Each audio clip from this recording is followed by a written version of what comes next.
नमस्कार। चित्तौड़ दर्शन में आज समाचार में पुनः आप सभी का स्वागत है। नजर डालते हैं आज के समाचार की ओर।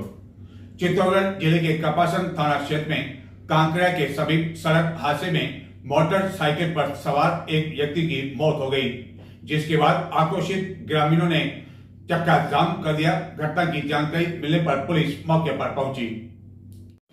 चित्तौड़गढ़ जिले के कपासन थाना क्षेत्र में एक अनियंत्रित कार ने मोटरसाइकिल को अपनी चपेट में ले लिया, जिससे इस पर सवार मगनी राम जाट की मौत हो गई। इस घटना के बाद आक्रोशित लोगों ने कांकरवा डबोक स्टेट हाईवे को जाम कर दिया, जिसके कारण सड़क के दोनों ओर वाहनों की लंबी लंबी कतार लग गई। घटना की जानकारी मिलने पर पुलिस मौके पर पहुंची एवं समझाइश के बाद जाम खुलवाया गया। चित्तौड़गढ़ जिले की निम्भाड़ा पुलिस ने नाकाबंदी के दौरान एक कार से MDMA ड्रग्स जब्त कर कार में सवार एक तस्कर को गिरफ्तार कर लिया। इस ड्रग्स की कीमत करोड़ों रुपए में बताई जाती है।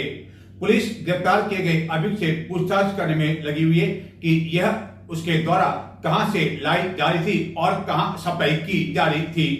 पुलिस को अनुमान है कि यह व्यक्ति किसी अंतरराज्यीय तस्करों से जुड़ा हुआ हो सकता है। सदर निम्बाड़ा थाना पुलिस ने अवैध मादक पदार्थों के खिलाफ बड़ी कार्रवाई करते हुए लगभग 7 करोड़ रुपए कीमत की MDMA ड्रग्स जब्त कर एक कार से 3 किलो 420 ग्राम यह ड्रग्स के साथ एक अभियुक्त को गिरफ्तार कर लिया। पुलिस इसे एक बड़ी सफलता मान रही है। नाकाबंदी के दौरान पुलिस को यह सफलता हाथ लगी। पुलिस ने कार की तलाशी लेने के दौरान यह ड्रग्स जब्त की। कार में सवार रोशन लाल बिश्नोई को गिरफ्तार कर लिया, जो कि जोधपुर जिले का बताया जाता है, जिसे अग्रिम पूछताछ की जा रही है। मीरा स्मृति संस्थान के तत्वाधान में प्रतिवर्ष आयोजित किया जाने वाला मीरा महोत्सव इस वर्ष से 3 दिवसीय नहीं बल्कि 2 दिवस के आयोजन में सिमट कर रह जाएगा और पहली बार यह महोत्सव किसी खुले प्रांगण में नहीं बल्कि बंद ऑडिटोरियम में आयोजित किया जाएगा। इस वर्ष मीरा महोत्सव का आयोजन आगामी 17 और 18 अक्टूबर को इंदिरा प्रियदर्शनी ऑडिटोरियम में आयोजित किया जाएगा। प्रतिवर्ष मीरा महोत्सव के अंतिम दिन गरबा डांडिया का आयोजन किया जाता रहा है, जिसमें चित्तौड़गढ़ के विभिन्न समितियों के दल भाग लेते हैं, लेकिन इस वर्ष गरबा महोत्सव का आयोजन नहीं होगा। मीरा स्मृति संस्थान का गठन चित्तौड़गढ़ जिले के लोक कलाकारों को मंच मिल सके उचित उसके लिए गठित किया गया था, लेकिन इस वर्ष भी इस आयोजन के दौरान चित्तौड़गढ़ जिले के लोक कलाकारों को किसी तरह का कोई मंच नहीं मिल सकेगा। वहीं राजस्थान के कलाकारों को स्थान देने के स्थान पर अन्य राज्यों के कलाकारों को संस्थान द्वारा आमंत्रित किया गया है। उप मुख्यमंत्री दिया कुबाई ने चित्तौड़गढ़ जिले में विभिन्न क्षतिग्रस्त सड़कों के लिए करोड़ों रुपए की राशि स्वीकृत कर दी है, जिसके कारण माना जा रहा है कि चित्तौड़गढ़ नगर क्षेत्र में जहां तक सड़कें उखड़ी हुई है, लोगों को परेशानियों का सामना करना पड़ रहा है, वहां उप मुख्यमंत्री की स्वीकृति मिलने के बाद अब इन सड़कों का कार्य प्रारंभ हो सकेगा। चित्तौड़गढ़ के विधायक चंद्रभान सिंह आज्ञा ने भी गत दिनों इस संबंध में उप मुख्यमंत्री को पत्र लिखकर विशेष बजट जारी किए जाने की मांग की थी। दिल्ली के पूर्व उप मुख्यमंत्री मनीष सिसोदिया ने कहा कि आगामी चुनाव में आम आदमी पार्टी पुनः सत्ता में आएगी। मनीष सिसोदिया चित्तौड़गढ़ में दुर्ग स्थित बाण माता के दर्शन करने के लिए पहुंचे, जो कि सिसोदिया वंशज की कुल देवी मानी जाती है। पूर्व उप मुख्यमंत्री ने इस दौरान पत्रकारों से बातचीत करते हुए प्रधानमंत्री नरेंद्र मोदी पर भी कड़ा प्रहार किया। उन्होंने कहा कि वह केवल अपनी सत्ता बचाने एवं कुछ लोगों के लिए ही केंद्र में राज कर रहे हैं, आम लोगों की उनके किसी तरह की कोई चिंता नहीं है। दिल्ली के पूर्व उप मुख्यमंत्री एवं आम आदमी पार्टी के प्रमुख चेहरों में से एक मनीष सिसोदिया बुधवार को चित्तौड़गढ़ पहुंचे, जिन्होंने दुर्ग स्थित सिसोदिया वंश की कुल देवी बाण माता के दर्शन किए। इस दौरान उन्होंने पत्रकारों से बातचीत करते हुए कहा कि इससे पहले भी उनका चित्तौड़गढ़ आना हुआ, लेकिन दुर्ग स्थित बाण माता में वह पहली बार आए और जब कुल देवी का बुलावा आता है तभी यहाँ आना संभव होता है, फिर चाहे आप उस मंदिर के बाहर से ही क्यों न निकल जाएं। पहले आया हूँ, लेकिन चित्तौड़ किले पे जाने का अवसर पहली बार मिल रहा है। और हमारे परंपराओं में कहते हैं ना कि जब देवता है, भगवान या देवी बुलाती है तभी आप पहुँचते हैं। तो आप मंदिर के बाहर से भी वापस चले जाएंगे अगर उनका बुलावा नहीं होगा। तो मैं आज बाण माता जी के दर्शन करने के लिए यहाँ पे आया हूँ। और जो इतिहास में हम देखते हैं कि बाण माता जी हम सब सिसोदिया वंश के लोगों की कुल देवी हैं, तो उनके दर्शन करने की इच्छा से मैं यहाँ पे आया हूँ। मुझे बड़ा सौभाग्य है कि हमारी पार्टी के तमाम लोग यहाँ पर मेरे साथ में हैं, यहाँ के समाज के लोग मेरे साथ में हैं। मुझे अच्छा लग रहा है। और यहाँ जो हमारा ये जो क्षेत्र है मेवाड़, चित्तौड़, ये सब हमको भी बचपन से प्रेरणा देता रहा है। मेरा जन्म पश्चिम उत्तर प्रदेश के एक गांव में हुआ था। वहाँ पे हम लोग बचपन से कहानियाँ पढ़ पढ़ के और कविताएं पढ़ के और वीर रस की यहाँ की कविताएं पढ़ के बड़े हुए। तो हमेशा एक ड्रीम वर्ल्ड है मेवाड़ की कहानियाँ, मेवाड़ का इतिहास हम सब लोगों के लिए प्रेरणा का स्रोत रहा है पूरे जीवन के लिए। सिर्फ हमारे लिए नहीं, देश और दुनिया में कहीं भी कोई आदमी कुछ करना चाहता है तो उसके लिए प्रेरणा का स्रोत, कैसे हिम्मत से काम किया जाएगा, कैसे बिना डरे, बिना पराजित हुए रणनीति बना के काम किया जाएगा, बाधाओं से कैसे नहीं डरा जाएगा, ये सब प्रेरणा हमें अपने इतिहास से मिलती है। और उस इतिहास, प्रेरणा के इतिहास का एपिसेंटर मेवाड़ की जन्मभूमि रही है। मैं हमेशा यहाँ से प्रेरणा लेता रहा हूँ, आगे भी प्रेरणा लेता रहूँगा। और मुझे पूरी उम्मीद है कि आने वाले समय में भी जो भी जब समाज में बदलाव करने निकले तो बाधाएं तो आएंगी, तो बाधाओं से जब भी लड़ने की जरूरत पड़ेगी तो मेरा इतिहास, मेरे वंश का इतिहास मुझे प्रेरणा देगा। इन दिनों मौसमी बीमारियों के बीच चिकित्सा सेवा समिति की ओर से बुधवार को कलेक्ट्रेट चौराहे पर बड़ी संख्या में लोगों को निःशुल्क काढ़ा का वितरण किया गया। यह काढ़ा कई जड़ी बूटियों से तैयार किया गया। चिकित्सा सेवा समिति के तत्वाधान में बुधवार को कलेक्ट्रेट चौराहे पर काढ़ा पिलाया गया। यह काढ़ा निःशुल्क पिलाया गया, जो कि कई तरह की जड़ी बूटियों से तैयार किया गया। समिति के अध्यक्ष सत्यनारायण इनानी के अनुसार यह काढ़ा बसंतीलाल पंचोली एवं भूरा राम कुमार द्वारा तैयार किया गया और इसे वितरित किया गया। आगामी 11 अक्टूबर को दुर्गा अष्टमी पर चित्तौड़गढ़ जिले के विभिन्न शक्तिपीठ स्थलों पर कई कार्यक्रम आयोजित किए जाएंगे। दुर्गा अष्टमी के दिन बड़ी संख्या में भक्तों के उमड़ने की संभावना है। वहीं दूसरी ओर इन दिनों नवरात्र के कारण फलियारी की मांग एकदम बढ़ गई है एवं फलियारी की विभिन्न दुकानों पर लोगों की भीड़ देखने को मिल रही है। गरबा डांडिया के आयोजन भी जोर शोर से जारी है। एक और गरबा डांडिया की विभिन्न वाटिकाओं, गली मॉलों में सुनाई देने लगी है। वहीं अब कई घरों में भी गरबा डांडिया किया जा रहा है, जहां घट स्थापना के पश्चात विभिन्न कार्यक्रम आयोजित किए जा रहे हैं। लोगों द्वारा उपवास रखे जा रहे हैं एवं मां की आराधना के लिए घरों में भी कई महिलाएं समूह में गरबा डांडिया करते हुए देखी जा रही है।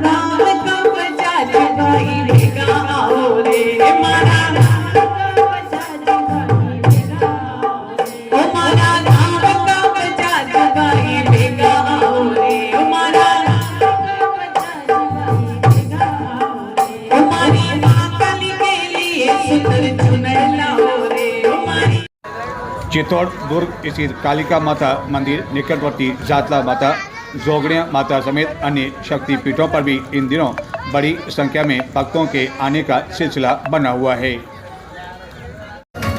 नवरात्रि में कई लोगों द्वारा व्रत एवं उपवास रखा जाता है।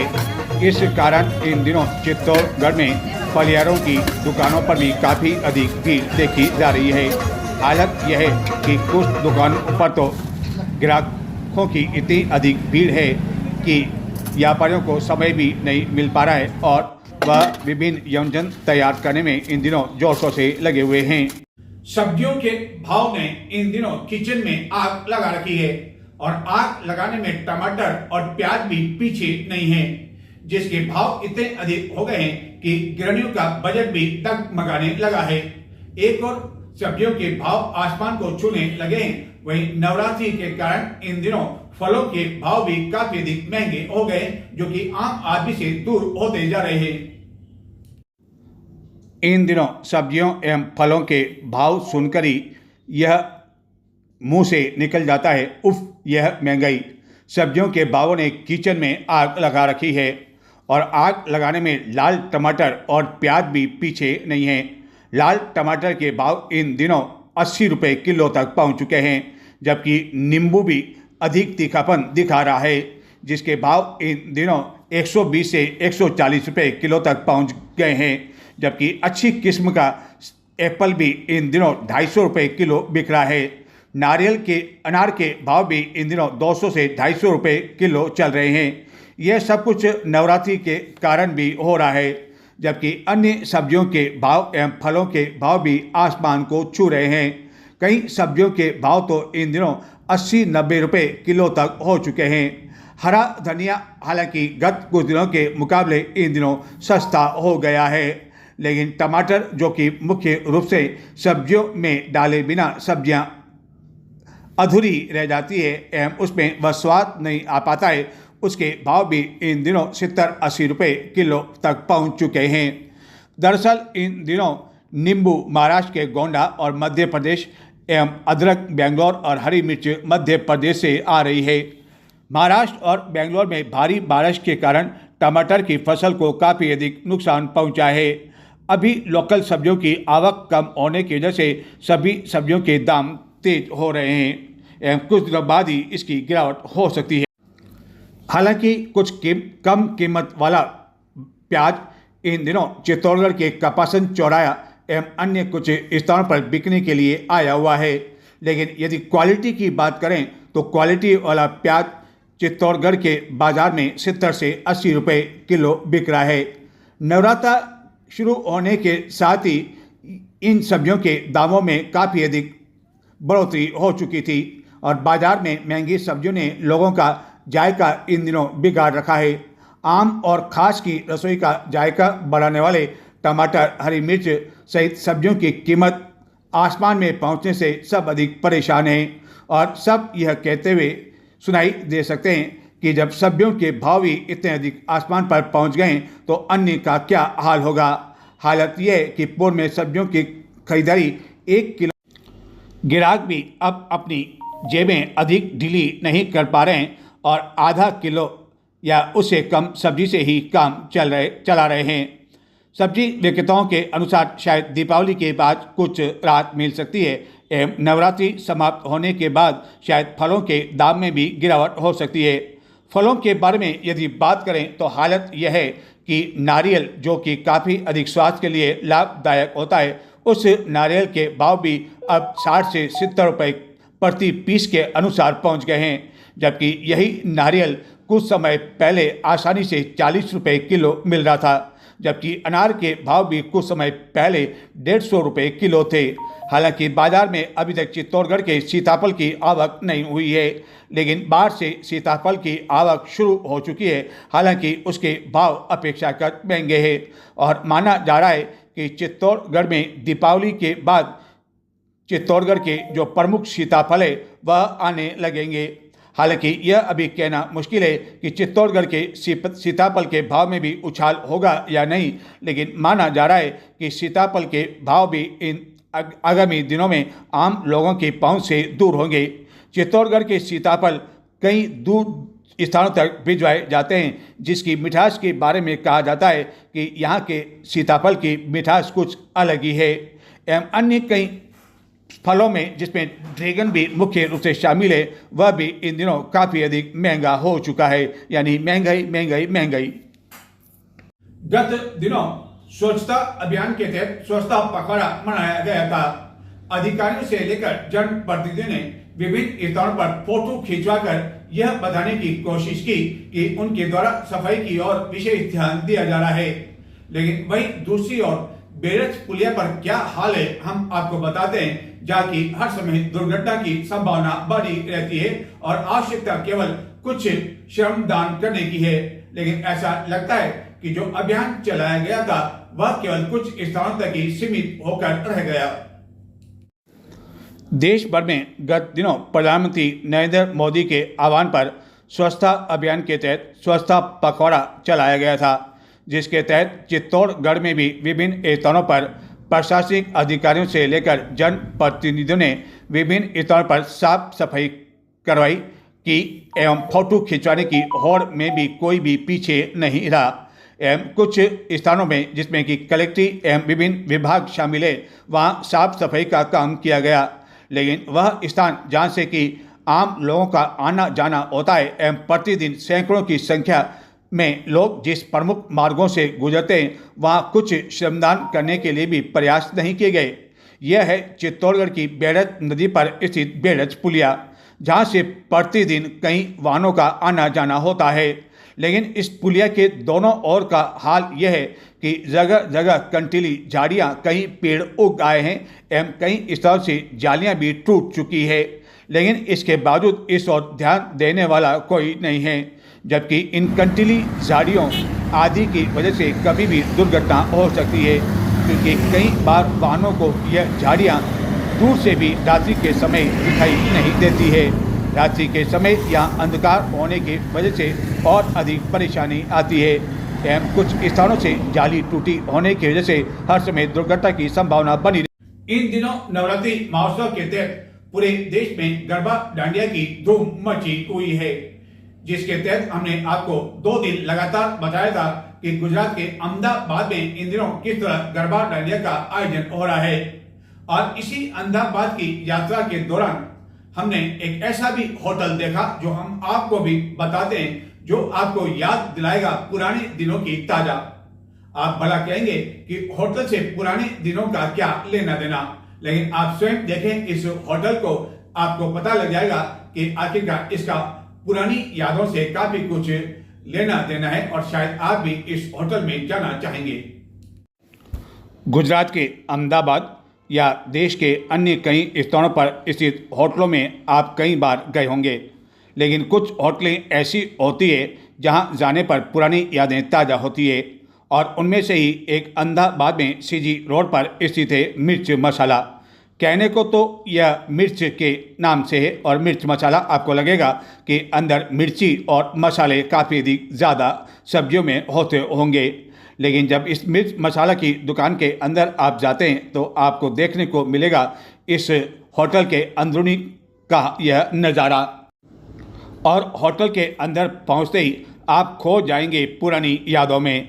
जी हाँ, किस तरह पुराने कलाकार हुआ करते थे और कौन कौन सी पुरानी पिक्चरें हिट हुआ करती, याद आ जाएगी आपको बरसात फिल्म या अन्य पुराने जो सामान जिस तरह हम घरों में रखा करते थे, कि किस तरह हम गेहूँ चावल इस तरह हम लोहे के पीपों आदि में रखा करते थे और किस तरह का सामान एवं पुराने ज़मानों में हुआ करता था, वह यहाँ काफ़ी कुछ देखने को मिलता है। और इसे सब कुछ देखकर कई लोग तो खाने को भूल जाते हैं और यहाँ रखे गए सामान को देखने में इतने अधिक व्यस्त हो जाते हैं कि उनके द्वारा जो खाने का ऑर्डर दिया होता है वह भी ठंडा हो जाता है। और यह है प्राउड टू बी इंडियन, यानी कि भारतीयों को जिस पर गर्व है, उसकी एक बहुत ही पुरानी प्राचीन तस्वीर भी यहाँ लगी हुई है, जिसमें पंडित जवाहरलाल नेहरू, महात्मा गांधी के साथ ही अन्य कई नेताओं की तस्वीर देखने को मिली। इसी तरह के लोहे के बक्सों में हम पहले और ख़ास तौर पर महिलाएं चावल एवं अन्य सामान रखा करती थी। और यहाँ के यदि हम बर्तनों की बात करें तो उसका भी कुछ अलग ही आनंद है। और जिस तरह की अंदरूनी सजावट कर रखी, ऐसा लगता है कि किसी हम गांव की होटल या ढाबे में आ गए हैं। लेकिन जगह जगह आपको यहाँ पुरानी कई तरह की वस्तुएं देखने को मिलेगी। और यदि हम मिर्च मसाले के स्वाद की बात करें तो शायद हम अपने कुछ मुंह से कहें उससे अच्छा है कि आप जब कभी अहमदाबाद जाएं तो सीजी रोड पर स्थित इस मिर्च मसाले में विभिन्न खानों का आनंद अवश्य लें। और कुछ दिनों में तो यहाँ स्पेशल डिश भी तैयार होती है। और यह वह पुराने कलाकार जिसको देखकर हमें इनकी जो अदाएँ हैं वह याद आ जाया करती है। और किस तरह पुराने समय में किस तरह यह लालटेन हुआ करती थी, किस तरह इस तरह के गैस हुआ करते थे, क्योंकि कई घरों में पूर्व में बिजली नहीं हुआ करती थी और इन लालटेन आदि से ही काम चलाया करता था। हालांकि अब समय के साथ साथ काफ़ी कुछ बदल चुका है, लेकिन यह पुरानी वस्तुएं हमें याद दिलाती है कि भारत कितना अधिक प्रगति कर चुका है। कई ऐसे फिल्मी कलाकार, कई ऐसे नेता और कई ऐसे राष्ट्रभक्त जिनकी तस्वीर देखकर हमारा सीना भी या गर्व से फूल जाता है। और जानी, जी हाँ जानी, जो अपने आप में एक बड़े कलाकार हैं। और यह वह केतलियाँ, यह वह रेडियो जो हमें कभी गीत सुनाया करता था, लेकिन आज लोगों के पास इतना समय नहीं है कि वह रेडियो चलावे, क्योंकि आज का समय सोशल मीडिया का है। मोबाइल का इतना अधिक प्रचलन बढ़ चुका है कि लोगों को सब कुछ मोबाइल पर उपलब्ध हो जाता है। पुरानी घड़ियां भी अब देखने को नहीं मिलती है।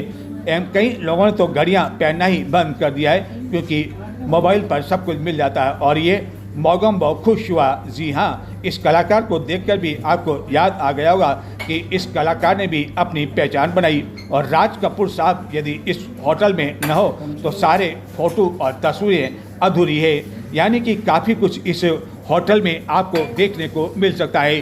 कई लोग तो इस होटल में केवल फ़ोटो खिंचवाने एवं यहाँ जो पुरानी वस्तुएं, जो कि एक नहीं बल्कि कई हैं, अलग अलग स्थानों पर सजा कर रख रखी है, उसे वह देखने के लिए आते हैं। इस होटल के मालिक ने हमें बताया कि इस मिर्च मसाला की पहचान ही है कि यहाँ का जो भोजन है वह इतना अधिक स्वादिष्ट है कि लोग मिर्च मसाले के स्थान पर काफ़ी कुछ देखने में लीन हो जाते हैं और उन्हें कई तरह का टेस्ट आ जाता है। यानी कि कुल मिलाकर मिर्च मसाला अपनी पहचान जिस तरह अहमदाबाद में बनाए हुए है वह काफ़ी कुछ कहने के लिए काफ़ी है। और चाची 420 जहाँ भी वह फिल्म भी आपको याद होगी। चना, जियो मेरे लाल और अन्य कई सामान के यहाँ बक्से भी रखे हुए हैं। और ये है होटल का काउंटर और रंग बिरंगी फरियाँ जो कि आज भी गाँवों में शादियों के समय लगाई जाती है।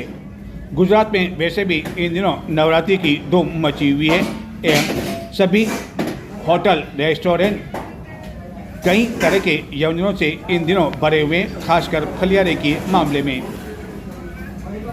नजर डालते हैं कुछ और समाचारों की ओर, लेकिन उससे पहले लेते हैं छोटा सा ब्रेक।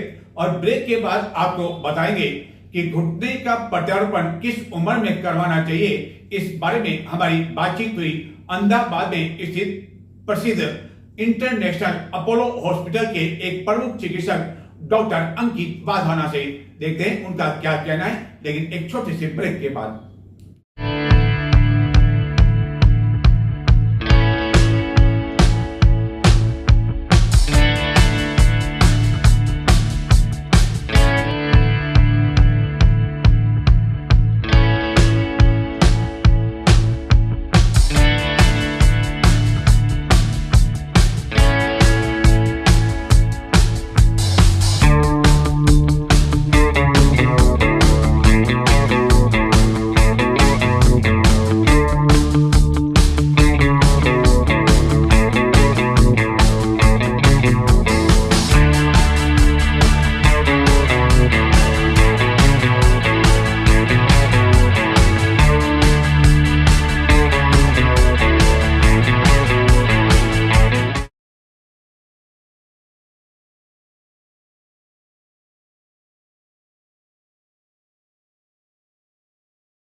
यदि हम चिकित्सा एवं स्वास्थ्य की बात करें तो गुजरात इस मामले में काफी अधिक हब सेंटर बनता जा रहा है।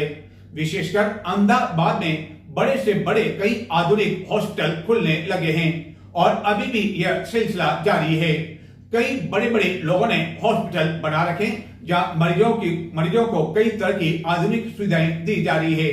अहमदाबाद की यात्रा के दौरान हमारी मुलाकात हुई अपोलो इंटरनेशनल हॉस्पिटल के जाने माने चिकित्सक डॉक्टर अंकित वाधवाना से, जो कि अब तक कई सफल ऑपरेशन कर चुके हैं एवं उनकी देखरेख मार्गदर्शन में कई मरीज भी ठीक हो चुके हैं। हमने उनसे कई जानकारी चाहिए कि आखिरकार इस उम्र में जो युवा हैं वह आखिरकार क्यों उनका वजन बढ़ता जा रहा है और जो पारिश्रमिक उनको जो श्रम दान करना चाहिए वह क्यों नहीं कर पा रहे हैं, कम उम्र में आखिरकार क्यों वह थकते जा रहे हैं। बताते हैं आखिरकार क्या कहना है डॉक्टर अंकित का। सर, आप अपोलो हॉस्पिटल अहमदाबाद के सीनियर डॉक्टर्स हैं। एक चित्तौड़गढ़ राजस्थान से कई मरीज अपोलो में आते हैं, कई तरह के मरीज आते हैं, चाहे एक्सीडेंट के हों, क्योंकि हमारे यहाँ बड़े बड़े औद्योगिक प्रतिष्ठान हैं, लेकिन कई बुजुर्ग लोग भी आते हैं जो अपनी स्वास्थ्य और सेहत के प्रति जो है काफ़ी अधिक से चित्तौड़गढ़ राजस्थान, चाहे उदयपुर की बात करें, राजस्थान से कई मरीज पेशेंट अपोलो हॉस्पिटल में आते हैं अच्छे स्वास्थ्य को लेकर। कई बुजुर्ग लोग भी होते हैं, उनके मन में एक आशंका होती है कि जो घुटना प्रत्यारोपण है वह किस उम्र में करवाना चाहिए। आप क्या राय देना चाहेंगे? मेरे हिसाब से तो जो नी रिप्लेसमेंट जो सर्जरी है वो वन ऑफ द बहुत ही life changing, quality of life changing surgery है।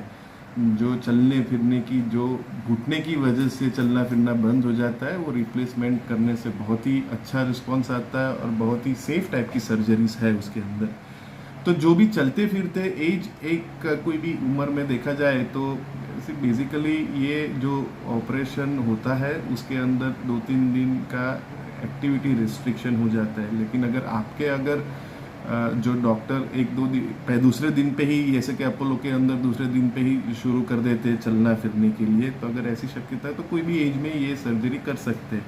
बेड रिडन अगर कंडीशन है कि जिनको ज़्यादा मोटापा हो, ज़्यादा चल नहीं पाते हो या कोई और बीमारी की वजह से ज़्यादा नहीं चल पाते हो, तो उनकी कंडीशन में हो सके तो पहले बाकी का प्रॉब्लम सॉल्व करके ये सर्जरी करनी चाहिए, ना कि ये पहले करके बाकी का प्रॉब्लम सॉल्व करना चाहिए। आज के युवाओं की हम बात करें, आज युवा खान पान के प्रति जो है इतने अधिक सक्रिय नहीं है, परिश्रम कम होता जा रहा है, मोटापा अधिक बढ़ रहा है। जो ये असर एकदम युवाओं में हो रहा है, उसका क्या करना आप मानते हैं?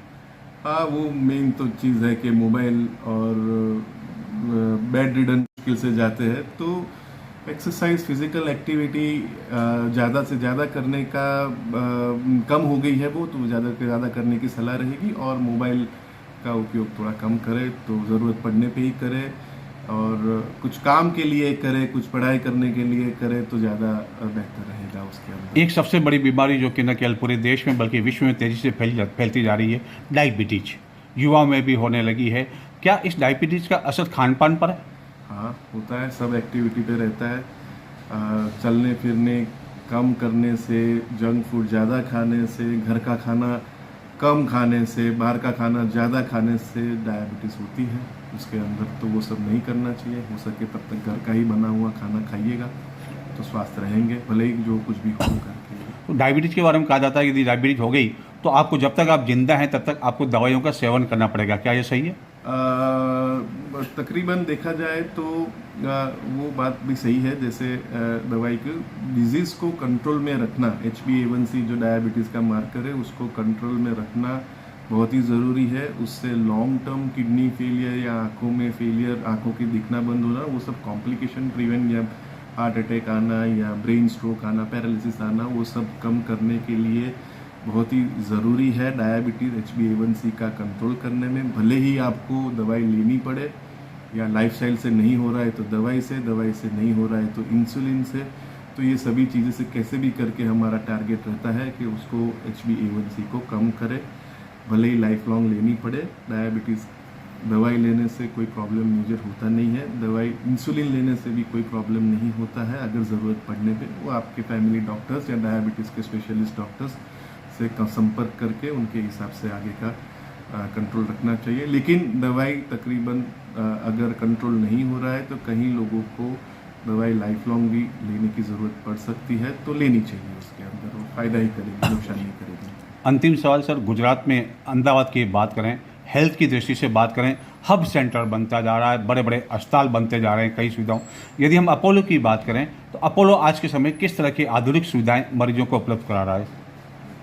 यहाँ पे हमारा जो आईसीयू का डिपार्टमेंट है उसके बारे में मैं चर्चा करूँगा। तो उसके अंदर सारे जो आधुनिक पूरे अवेलेबिलिटी जो भी है, जैसे कि वेंटिलेटर, डायलिसिस का मशीन, जो एडवांस CRRT का मशीन, एक एक्मो मशीन बोलते हैं जिसमें कहीं पॉइजनिंग में या स्वाइन फ्लू में या कोविड-19 में जिसको लंग्स और हार्ट की प्रॉब्लम्स होती है उसमें एक स्पेसिफिक दूसरा मशीन रहता है, उसको एक्मो बोलते हैं, extra corporal membrane oxygenator machine. वो सुविधा भी यहाँ पे अवेलेबल है। उसके अलावा लीवर और किडनी ट्रांसप्लांट के भी मरीज़ को सारवार यहाँ पे मिल सकती है। तो तकरीबन सारी जो बाहर के विदेश के अस्पताल में या इंडिया के बड़े अस्पताल में मिलती है वो सारी सुविधा यहाँ पे अवेलेबल तो है। डॉक्टर साहब, आपने चित्तौड़ दर्शन से बातचीत की, बहुत बहुत धन्यवाद। Thank you very much. नमस्कार। तो ये थे आज के समाचार। अब मुझे आज्ञा दें, आपकी और हमारी मुलाकात होगी गुरुवार को। तब के लिए नमस्कार।